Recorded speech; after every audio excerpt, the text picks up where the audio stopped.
Et bonjour à tous, j'espère que vous allez bien, c'est reparti pour un nouveau point crypto, avec aujourd'hui bien sûr les actus de ces dernières 24 heures, suivi de l'analyse des crypto-monnaies comme le BTC, l'Ethereum, le Cake, le FET, le Chiliz, l'Océan, l'AV, l'AVAX, le Verasity. Alors comme vous pouvez le voir, le marché aujourd'hui est plutôt haussier, mais la question va être de savoir si ce soir, la Fed va donner un impact négatif sur le prix des cryptos, étant donné qu'on a quand même de belles news bullish, vous allez le voir tout de suite dans l'actu, et surtout qu'on a cassé un pattern par le haut sur le BTC, bref, toutes les infos à venir dans cette vidéo, allez c'est parti. Alors évidemment l'info du jour, celle pour laquelle le monde des cryptos tremble en ce moment même, eh bien c'est parce que ce soir aura lieu le discours mensuel de Jerome Powell, le président de la Fed. Et alors si vous avez suivi les précédents discours, forcément, eh bien on ne peut pas rester indifférent parce que à chaque fois qu'ils ont fait une annonce, ça donnait le ton sur la direction du marché pour les prochaines semaines. Et ça fait plusieurs mois que ça dure, donc la question va être de savoir si ce soir encore, le marché va agir en fonction des annonces de la Fed, sachant que les rumeurs vont bon train au sujet d'une future hausse encore annoncée ce soir. Donc le Bitcoin et les cryptos vont-elles une nouvelle fois chuter ou vont-elles pouvoir malgré tout remonter? C'est la réponse à laquelle on va pouvoir répondre ce soir, mais en attendant, on reste vigilant bien sûr en trading. On va préférer s'abstenir et attendre la déclaration plutôt que de tenter quelque chose maintenant, juste avant les déclarations de la Fed. La deuxième info, elle est quand même assez incroyable, c'est la LGT Bank qui fait partie du plus grand groupe mondial de private banking et d'asset management qui va proposer des services en Bitcoin et en Ethereum à l'occasion d'un partenariat avec la banque suisse SEBA. Pour rappel, la LGT Bank gère plus de 292 milliards de dollars d'actifs. Et enfin, la dernière info du point crypto du jour, eh bien c'est Elon Musk qui vient de changer sa photo profil sur Twitter. Le milliardaire et propriétaire de la plateforme a donc remplacé son avatar par un photocollage de NFT de la collection des Bored Ape. Et suite à cette action qui n'est pas passée inaperçue, eh bien le cours du Bored Ape, la crypto-monnaie du projet, a progressé de plus de 20% en seulement 30 minutes. Le marché des cryptos, alors on l'a vu en début de vidéo, il est reparti dans le vert aujourd'hui avec un BTC en hausse à plus 1,16%. Il est en train de flirter avec les 39 000 $. L'Ethereum, il est à 2864 $, donc à plus 0,72%. C'est quand même assez fragile encore. Le Luna à plus 1,87%. Le Cardano plus 3,84%. Donc voilà, ça reste encore assez fragile, mais malgré tout, c'est vert aujourd'hui. Donc la question va être de savoir si ça va continuer comme ça, ou si à partir de l'annonce de la Fed ce soir, eh bien ça risque de chuter. Donc dans tous les cas, ce qu'on va faire, c'est qu'on va patienter, on va attendre de voir ce qui s'annonce et surtout comment le marché réagit, avant de pouvoir entrer à la hausse ou à la baisse. Donc place tout de suite à l'analyse, c'est parti.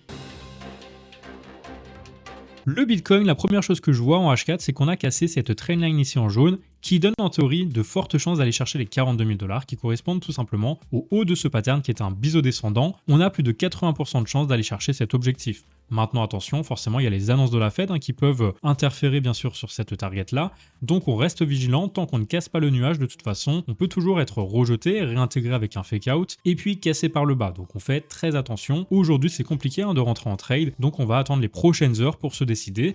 En attendant, voilà, si on reste au-dessus et qu'on va casser le nuage, moi je viserai tout d'abord les 42 000 $, et puis ensuite, pourquoi pas le haut du pattern à 45 000, et si on parvient à casser tout ça à la hausse, eh bien on ira rechercher les 50 000 $, tout simplement qui correspondent à la hauteur de ce pattern reporté à l'endroit de cassure. Pour rappel, ce pattern d'élargissement symétrique de creux donne de fortes probabilités également de casser à la hausse, donc on a deux patterns haussiers, maintenant à voir si on parvient à recasser tout ça à la hausse. Malgré tout, le sentiment du marché reste assez négatif, donc ça ne m'étonnerait pas qu'on fasse un fake out suite aux annonces de la Fed. C'est pour ça que j'appelle à rester vigilant, parce qu'on pourrait très bien réintégrer le pattern et casser par le bas en direction des 33 800 $. Donc on attend de voir ce qui se passe concrètement sur le marché ce soir, avant de rentrer en trade demain matin, pour limiter les dégâts si jamais ça repart vers le bas. Sur l'Ethereum, ça fait un petit moment aussi que je vous montrais ce biseau descendant et que je disais qu'on avait de fortes probabilités de le casser à la hausse. Donc là on l'a toujours pas cassé, mais on est en train de retester la cassure suite tout simplement en fait que le prix avait rebondi ici et qu'il avait réussi à repasser au-dessus de sa Tenkan et de sa Kijun. Donc en théorie on a quand même de fortes probabilités de casser par le haut ce pattern, malgré les annonces de la Fed bien sûr.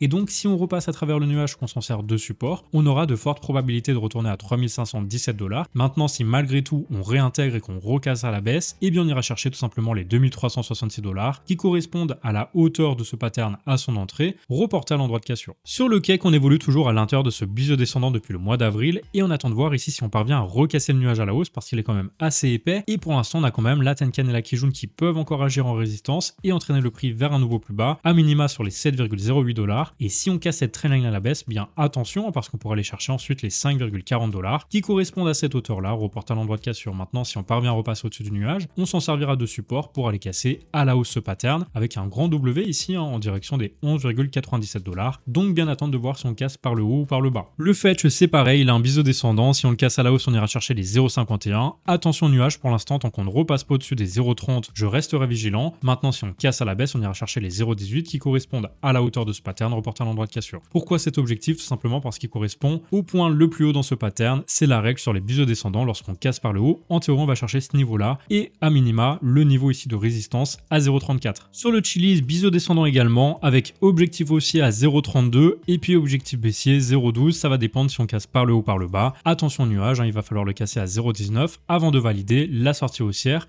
en direction des 0,32 qui correspondent au point le plus haut dans ce pattern. Si on casse par le bas, on ira chercher la hauteur de ce pattern à l'ouverture, reporté à l'endroit de cassure, ici à 0,12. L'océan il est très nettement en tendance baissière, ici à l'intérieur d'un canal baissier, et on attend de voir s'il reparvient à casser tout ça à la hausse pour faire un nouveau plus haut. Pour l'instant, il fait toujours des plus hauts de plus en plus bas et des plus bas de plus en plus bas, donc c'est une tendance baissière. S'il casse par le bas, il ira chercher les 0,28. S'il casse par le haut, il ira chercher les 0,59. Pour l'instant, il est repassé au-dessus de la Kijun, mais il est en train de la retester. Si on casse tout ça à la baisse, eh bien attention, c'est mauvais signe. On risquerait d'aller chercher à minima le bas du pattern à 0,37 avant potentiellement de rebondir ou de casser à la baisse. La vague, ça pourrait être magnifique si on parvient à casser ce pattern par le haut et à revenir au-dessus des 160 $. Voilà, tant qu'on ne repasse pas au-dessus du nuage, ça reste encore un peu dangereux. Donc bien attendre de repasser au-dessus parce que on peut toujours être rejeté, sachant qu'ici on a la Kijun en résistance ainsi que le nuage à la trendline, donc rien n'est joué. Pour l'instant, on attend juste de voir si on repasse au-dessus et dans ce cas, on pourra se servir de nuage en support pour aller chercher les 260 $ qui correspondent au point le plus haut de ce biseau. Et sinon, si on est rejeté ici ou ici, eh bien on risquerait d'aller chercher les 90 $. Malheureusement, la hauteur de ce pattern reporté à l'endroit de cassure. La VAX, il est toujours très nettement en tendance baissière à l'intérieur de ce canal baissier et on attend de voir si on repasse au-dessus du nuage et de cette trendline à la hausse en direction des 73 $ qui correspond à la précédente résistance. Sinon, eh bien si on est rejeté, on ira chercher tout simplement une cassure à la baisse de ce pattern en direction des 43 $ potentiellement. Donc à surveiller de la cassure par le haut ou par le bas. Puis le Verasity lui aussi, il évolue toujours très nettement à la baisse dans un canal baissier. On attend de voir s'il repart à la hausse en direction des 0,0180 $ qui correspond tout simplement à la précédente résistance. Et si jamais par contre on repart à la baisse, qu'on casse ce support ici aux alentours des 0,134,